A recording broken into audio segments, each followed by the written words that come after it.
بسم اللہ الرحمن الرحیم۔ حضرت علی رضی اللہ تعالی عنہ فرماتے ہیں،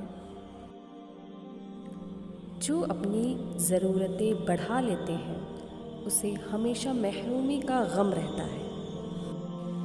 پیارے آقا صلی اللہ علیہ وسلم نے ارشاد فرمایا کہ جب ایک بندہ مسلمان ہو جائے اور اس کا اسلام عمدہ ہو، یقین و خلوص کے ساتھ ہو، تو اللہ اس کے گناہ کو جو اس نے اسلام لانے سے پہلے کیا معاف فرما دیتا ہے، اور اب اس کے بعد کے لیے بدلہ شروع ہو جاتا ہے۔